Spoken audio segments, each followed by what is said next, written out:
Story Mark of the Spirit Hand. Andover, New Jersey, was quaint and quiet in the days before the Revolution.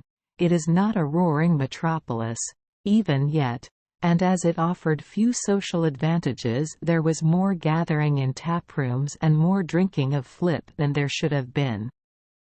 Among those who were not averse to a cheering cup were three boon companions, Bailey, Hill, and Evans, farmers of the neighborhood. They loved the tavern better than the church, and in truth the church folk did not love them well, for they were suspected of entertaining heresies of the most forbidden character. It was while they were discussing matters of belief over their glasses that one of them proposed, in a spirit of bravado, that whichever of the trio might be first to die should come back from the grave and reveal himself to the others, if he could, thus settling the question as to whether there was a future. Not long after this agreement, for consent was unanimous, Hill departed this life.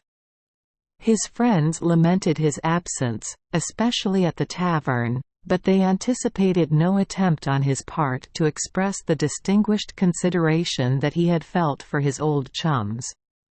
Some weeks passed, yet there was no sign, and the two survivors of the party, as they jogged homeward to the house where both lived, had begun to think and speak less frequently of the absent one. But one night the household was alarmed by a terrible cry.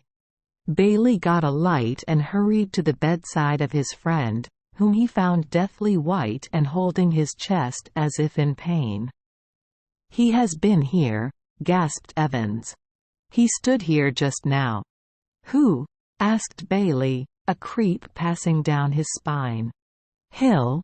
He stood there, where you are now, and touched me with a hand that was so cold, and Evans shivered violently.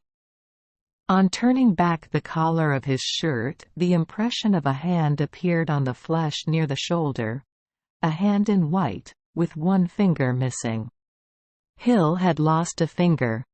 There was less of taverns after that night, for Evans carried the token of that ghostly visit on his person until he, too, had gone to solve the great secret. Thank you for joining us for today's fairy tale. We hope these stories bring joy and meaning to your day. If you love our channel, please hit the subscribe button so you won't miss any exciting tales. Wishing you a good night and sweet dreams. See you in the next story.